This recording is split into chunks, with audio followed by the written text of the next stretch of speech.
साल के 21वें हफ्ते में देश ने सोशल मीडिया की ऐसी सनसनी देखी जिसका कोई जवाब ही नहीं है। पहले पीएम नरेंद्र मोदी और इटली की प्रधानमंत्री जॉर्जिया मेलोनी की मेलोडी टॉफी वाली रील भयंकर वायरल। 24 करोड़ से ज्यादा लोगों ने इसे इंस्टाग्राम पर देखा। उसके बाद आई कॉकरोच जनता पार्टी, जिसने पॉलिटिकल फॉलोइंग के सारे रिकॉर्ड ध्वस्त कर दिए।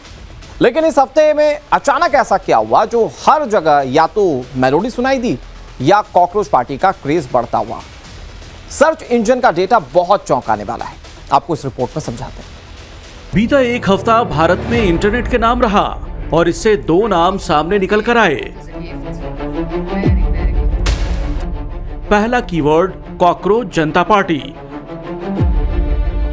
और दूसरा keyword Modi Meloni melody. Prime Minister Modi brought us a gift, a very, very good toffee.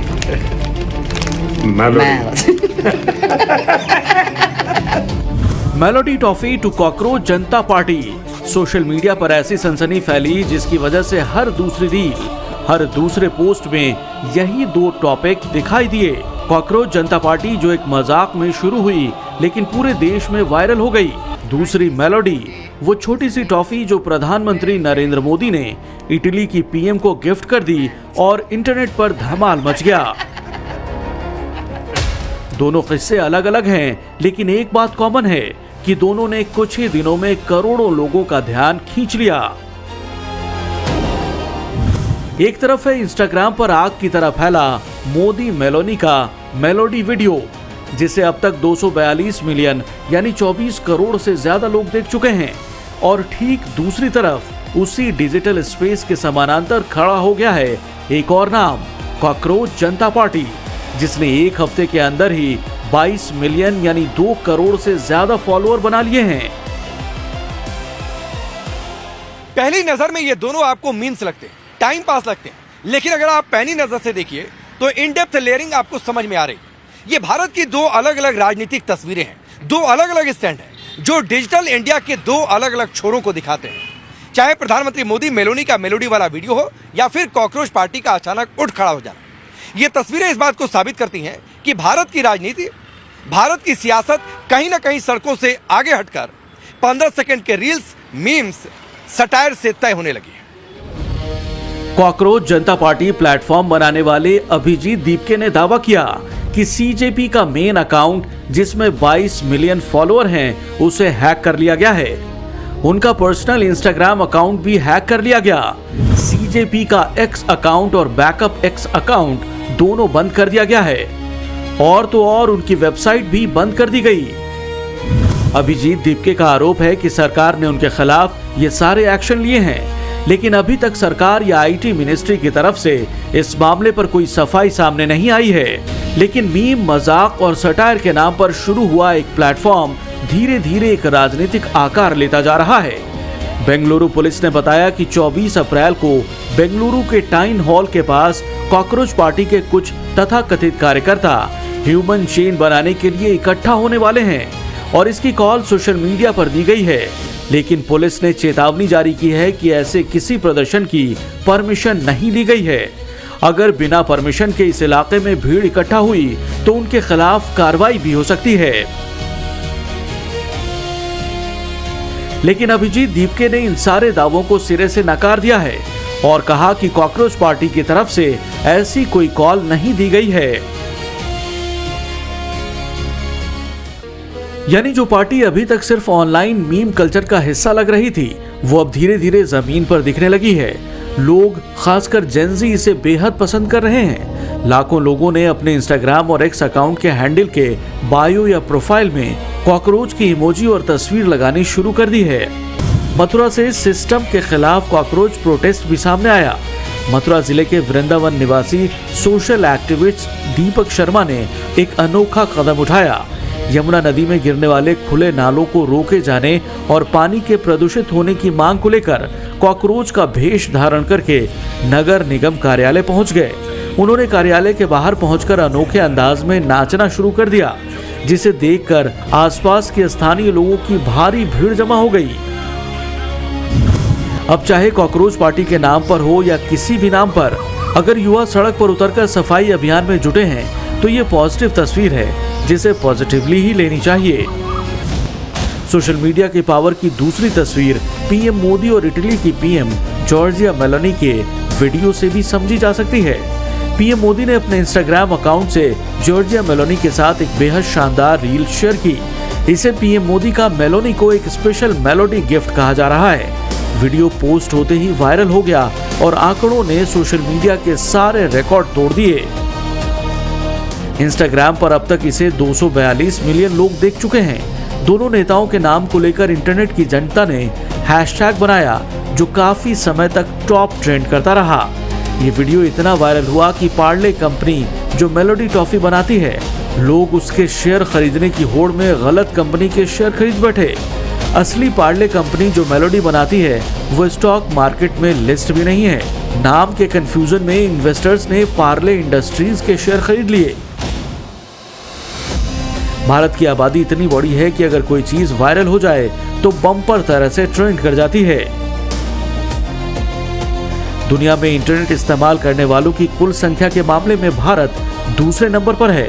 हाल ही में जारी हुई इंटरनेट इन इंडिया रिपोर्ट और दुनिया के डिजिटल डेटा के अनुसार भारत में लगभग 95.8 करोड़ लोग इंटरनेट का इस्तेमाल करते हैं। सस्ता और किफायती डेटा होने की वजह से ये नंबर और बढ़ता जा रहा है। इस डेटा में पहला नंबर चीन का है और तीसरे नंबर पर अमेरिका है। आज भारत में इंटरनेट सिर्फ मनोरंजन नहीं, देश का सबसे बड़ा पावर सेंटर बन चुका है। यह वो डिजिटल हथियार है जो रातों रात नैरेटिव बदल देता है। एक तरफ पीएम मोदी और मेलोनी की रील इंटरनेशनल डिप्लोमेसी और सॉफ्ट पावर को सीधे युवाओं के फोन के स्क्रीन तक पहुंचा देती है, तो दूसरी तरफ कॉकरोच जनता पार्टी जैसी मीम और सटायर बनाकर बेरोजगार युवा सिस्टम के खिलाफ अपना गुस्सा दिखा रहे हैं। यानी इंटरनेट की ताकत से अब आम जनता ना सिर्फ आवाज बुलंद कर रही है बल्कि एजेंडा भी सेट कर रही है। इंटरनेट की पावर क्या है? कॉकरोच पार्टी और मेलोडी वीडियो से जुड़े इन आंकड़ों से ही इसे समझा जा सकता है। कॉकरोच जनता पार्टी को लेकर इस हफ्ते गूगल सर्च इंजन पर लोगों ने जो सर्च किया उसके गूगल के आंकड़े बेहद दिलचस्प हैं। इस कॉकरोच पार्टी ने सर्च वॉल्यूम के मामले में लाइव क्रिकेट मैचों और बोर्ड परीक्षाओं के नतीजों तक को पीछे छोड़ दिया है। गूगल ट्रेंड 1 से 100 के पैमाने पर सर्च इंटरेस्ट को नापता है, जहां 100 का मतलब सबसे ज्यादा लोकप्रिय है।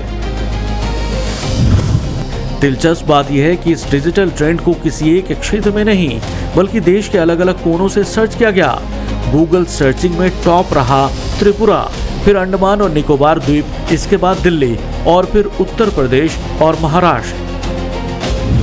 गूगल के मुताबिक इस शब्द को सबसे ज्यादा भारत में ही सर्च किया गया, लेकिन भारत के बाद यूएई, नेपाल, कतर और कुवैत में भी ये गूगल पर ट्रेंड हुआ है। इसी तरह पीएम मोदी और पीएम मेलोनी के मेलोडी टॉफी वाली रील वायरल होने के शुरुआती घंटों में ही इन कीवर्ड्स की सर्च में भारी बढ़ोतरी दर्ज की गई। इस कीवर्ड की सर्च वॉल्यूम में रिकॉर्ड 5000% यानी 50 गुना का उछाल आया। मेलोडी चॉकलेट इस टर्म के सर्च में 1200% की बढ़ोतरी दर्ज की गई। मेलोडी टॉफी इस कीवर्ड को खोजने वाले लोगों की संख्या में 950% की वृद्धि हुई। इस मोमेंट को महाराष्ट्र में सबसे ज्यादा गूगल किया गया। दिल्ली, एनसीआर, कर्नाटक और यूपी में भी ये गूगल पर ट्रेंड में रहा। गूगल डेटा के मुताबिक भारत के बाहर इस टॉफी डिप्लोमेसी को सबसे ज्यादा इटली में सर्च किया गया। यूएई, यूके और अमेरिका में भी इसे काफी लोगों ने सर्च किया। भारत में हर दिन औसतन 60 लाख से 80 लाख के बीच इंस्टाग्राम रील्स पोस्ट की जाती हैं। इंस्टाग्राम यूजर्स की संख्या भी भारत में सबसे ज्यादा है, इसलिए इस प्लेटफॉर्म पर वायरल होने का चांस बहुत बढ़ जाता है। एल्गोरिदम पर काम करने वाले इस प्लेटफॉर्म पर वायरल होना आसान है, लेकिन वायरल दुनिया, रील की दुनिया, फोन के पीछे की दुनिया और असल दुनिया में बहुत बड़ा फर्क है। Bureau report, times now Navbharat. Donald Trump versus Iran, क्या जंग का अगला घमासान शुरू होने वाला है? यह सवाल इसलिए क्योंकि वो न्यूयॉर्क से अचानक वॉशिंगटन डीसी पहुंच गए, मतलब डोनाल्ड ट्रंप का शनिवार और रविवार को व्हाइट हाउस में रुकने का कोई प्लान नहीं था, लेकिन आनन फानन में उनकी मौजूदगी वहां देखी गई। फिर कई बड़े अधिकारी भी उसी तरफ रुख करते दिखे। ट्रंप ने इस मीटिंग के लिए अपने कई पर्सनल कामों को छोड़ दिया था। एक काम तो ऐसा जो उनकी आंखों के सामने कभी पूरा ही नहीं किया जा सकता। अमेरिका की टॉप लीडरशिप में ऐसा चल क्या रहा है जिसकी ईरान तक चर्चाएं काफी ज्यादा है और दुनिया के कई मुल्क बेचैन क्यों हो चले? ग्लोबल एनर्जी क्राइसिस के बीच ट्रंप ने नेक्स्ट स्टेप को लेकर क्या सोचा है, समझिए हमारी इस रिपोर्ट में। कहर बरपाती मिसाइलें, आग का उठता गोला और तबाही का मंजर। 1.5 महीने पहले ईरान का कुछ ऐसा ही हाल था और तब से ये सवाल हर किसी की जुबान पर था कि आखिर कब खत्म होगी ये जंग। जिस तरह अमेरिका और ईरान के बीच बातचीत का दौर चला, उससे कुछ उम्मीद भी जगी, मगर इस सन्नाटे को शायद भारी शोर खत्म करने को आमादा है। अमेरिकी राष्ट्रपति डोनाल्ड ट्रंप का काफिला अचानक वॉशिंगटन की तरफ जाता दिखा। बेहद तेज रफ्तार के साथ वीकेंड की छुट्टियां कैंसिल करके बेटे की शादी में शामिल होने का प्रोग्राम रद्द करके ट्रंप व्हाइट हाउस की तरफ जाते दिखे। और फिर ट्रंप के करीबी सलाहकार डैन स्केविनी ने B-2 बॉम्बर का वीडियो सोशल मीडिया पर शेयर कर दिया। दावा है कि पिछली बार भी ऐसा ही वीडियो पोस्ट किया गया था, जिसके अगले दिन अमेरिका और इजराइल ने ईरान पर हमला कर दिया था। तो क्या ईरान पर अटैक का फ्रेश राउंड शुरू होने वाला है? क्या ट्रंप ने तय कर लिया है कि ईरान पर दोबारा हमला करके ही मानेंगे? क्या हॉर्मूज को लेकर अमेरिका और ईरान एक दूसरे के आमने सामने होंगे? दावा यहां तक किया जा रहा है कि अमेरिकी सेना के कई सीनियर अधिकारियों ने अपनी छुट्टियां और हॉलिडे रद्द कर दिया है। अमेरिकी खुफिया एजेंसी से जुड़े लोगों ने वीकेंड कैंसिल करने का फैसला लिया है। रिपोर्ट्स के मुताबिक इन सब को संभावित नए हमलों की स्थिति में तैयार रहने के लिए स्टैंड बाई पर रखा गया है। बताया जा रहा है कि ट्रंप ने शुक्रवार को ही अपने राष्ट्रीय सुरक्षा सलाहकारों और शीर्ष सैन्य अधिकारियों के साथ व्हाइट हाउस में बैठक की, जिसमें उपराष्ट्रपति JD वेंस थे, रक्षा मंत्री पीट हेग्सेथ थे, CIA डायरेक्टर जॉन रैटक्लिफ और चीफ ऑफ स्टाफ सूजी वाइस भी मौजूद थे। इस बैठक के बाद ट्रंप न्यूयॉर्क में एक रैली में शामिल हुए, जहां उन्होंने ईरान का जिक्र किया, मगर अपनी फॉरवर्ड प्लानिंग सार्वजनिक नहीं की। अमेरिकी मीडिया CBS न्यूज का दावा है कि ट्रंप प्रशासन ईरान पर संभावित नए हमलों की प्लानिंग पर विचार कर रहा है, मगर फाइनल कॉल अभी नहीं दी गई है। लेकिन जिस तरह के संकेत मिल रहे हैं, उसने बड़ी हलचल ला दी है। खबर ये भी है कि मिडिल ईस्ट में मौजूद अपने इमरजेंसी रिकॉल सिस्टम को अमेरिका अपडेट कर रहा है। ईरान के पलटवार की गुंजाइश को देखते हुए कई सैनिकों को मिडिल ईस्ट से बाहर भेजा जा रहा है। चर्चाएं ये भी चल रही हैं कि अगले 24 घंटे बेहद अहम हैं। अमेरिका और ईरान के बीच कूटनीतिक समझौता हो गया तो बहुत संभव है कि बड़ा टकराव होने से पहले ही खत्म हो जाए, वरना ट्रंप सैन्य ऑपरेशन को भी मंजूरी दे सकते हैं। अमेरिका और ईरान के बीच अब तक समझौता नहीं हो पाया है। इसका एक बड़ा कारण है ईरान का न्यूक्लियर प्रोग्राम। ट्रंप चाहते हैं कि ईरान परमाणु हथियार ना बनाए और अपने पास जमा किया हुआ एनरिच्ड यूरेनियम अमेरिका को सौंप दे, जबकि ईरानी अधिकारी ये करने के लिए तैयार नहीं।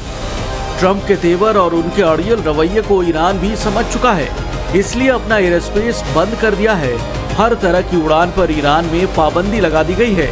ईरान को आशंका है कि कुछ घंटों के भीतर बड़ा टकराव हो सकता है। हालांकि ईरान की समाचार एजेंसी ने ऐसे किसी भी संभावी हमले का जवाब देने के लिए खुद को हर वक्त तैयार बताया है।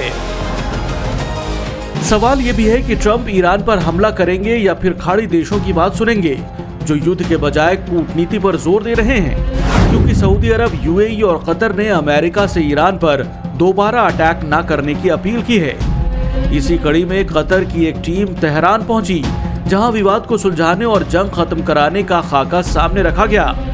डोनाल्ड ट्रंप सिर्फ पाकिस्तान पर निर्भर नहीं रहना चाहते, इसलिए कतर के जरिए मैसेज दिया है कि बातचीत का बैकअप चैनल भी उन्हें खोल रखा है।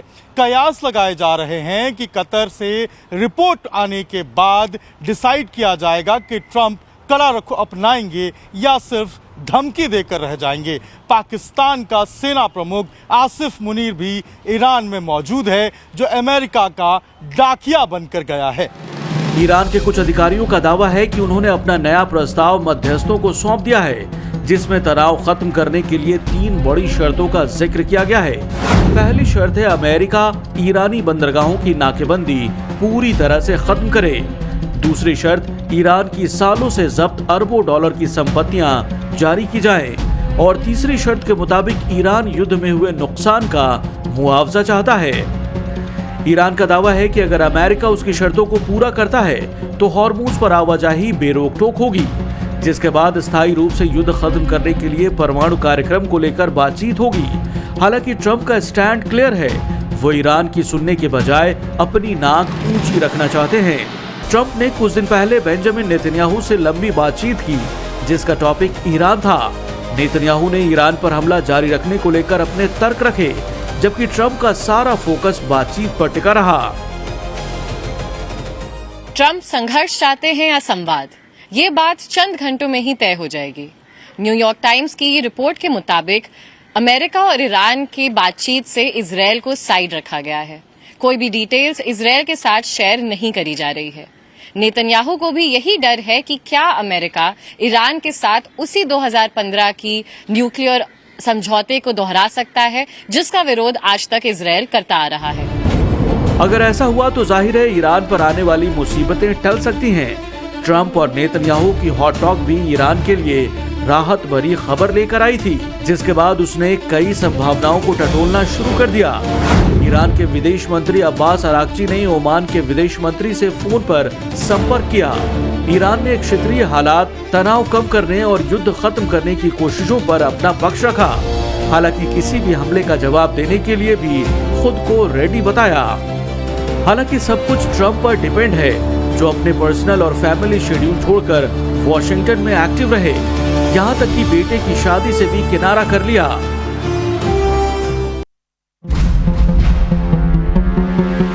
तो क्या ट्रंप ने ईरान के वास्ते बेटे की शादी में जाना मुनासिब नहीं समझा, या फिर कोई और वजह है? क्योंकि ट्रंप के बड़े बेटे की शादी बहामास में एक द्वीप पर होनी है।